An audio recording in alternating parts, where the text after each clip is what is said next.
Hi, I'm just looking at a few things concerning the Earth and Sun. There's the latest manipulation by NASA. So there's still this object down here near the Sun. See, the loops go all the way out, all the way around, indicating that spherical object.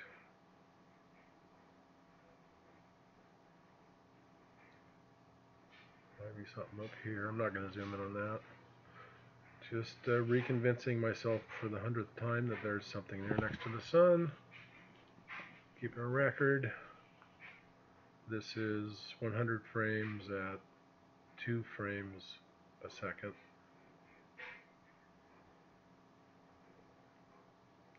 So that's pretty clear.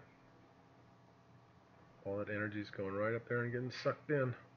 So the sun's getting weaker as all this energy gets pulled off.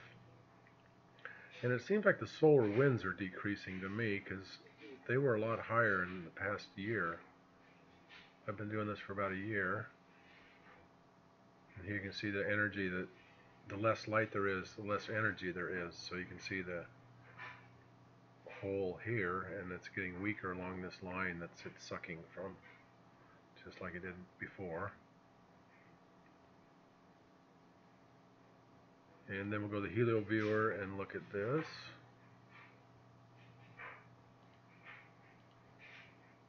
Right here. This is at 171 angstrom this time. You can see there's an object right there. It's like it was spinning there for a second.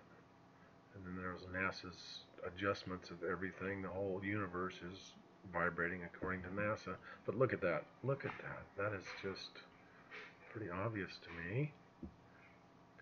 Pretty good observation of an object there. All that energy weakening the sun.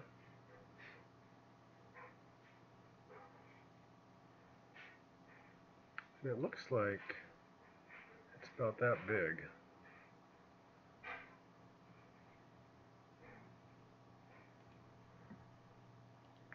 So then there's Planet X physicist Dr. Claudia Albers. She's got hundreds of these that will explain all of the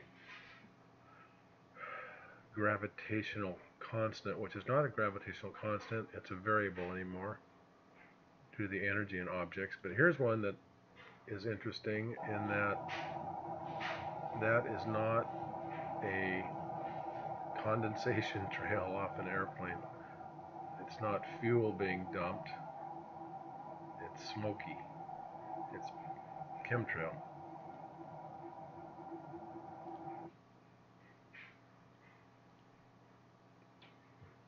And then this one shows how the ocean receded near Thailand. Wow, that's a lot of nobodies. Newsflash, not all refugees are welcome here. Hello, ladies and gentlemen. I am Dr. Claudia Albers, Planet X research and professional physicist. And looking at these pictures, you can see how far the ocean went out. But look at the ocean. It's brown. I don't see any color here. It's like, is the Pacific Ocean dead? They're just out picking up seashells. And don't ever do this. If the ocean retreats, it might be a tsunami. I wouldn't recommend this at all. But anyway, so that the oceans was receding because there's objects above the Earth that are gravitationally moving the water around. It's sort of obvious now to me, but whatever. That's just my thought pattern. So here's the North Pole. It's not frozen, so nothing's frozen up here anymore. It's only frozen on the north of Greenland here. But all this is permafrost, and it's thawing. All the methane's coming up.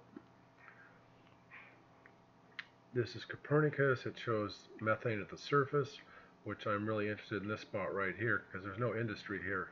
This is ice and water. So this is all bubbling up out of the, I mean, you know, if it's a few, whatever, 30 fathoms deep, then it'll just bubble up to the surface. If it's hundreds of fathoms deep, then the ocean will absorb a lot of the methane on the way up. And if it's on the surface, of course, it all goes right in the air.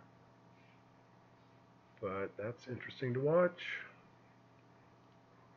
Here's the solar winds, which I think are getting weaker over time, because this year ago this was like 1100, 1200 quite often, 1000 quite often, but now it's, you know, I see 800 is something.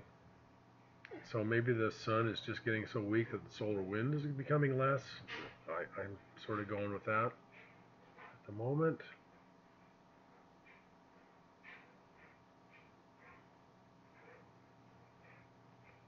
And so, of course, the solar wind, everything agitates the Earth.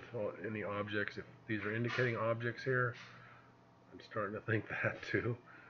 But if anything, everything agitates the Earth, and then you got Hawaii. This is the fastest flowing lava I've ever seen in my life. I'm not a lavologist, but it's amazingly fast. It looks like water. Look at that. Look at that. Fast lava flow from Fissure 8. It is moving right next. So listening to Dr. Claudia Albers, I think is it silicone? I can't remember now. But they can determine how deep the magma is coming from down inside the Earth, and this is really, really old stuff, really deep. So the Hawaiian thing seems to be increasing and not just staying the same. All right, thanks for watching.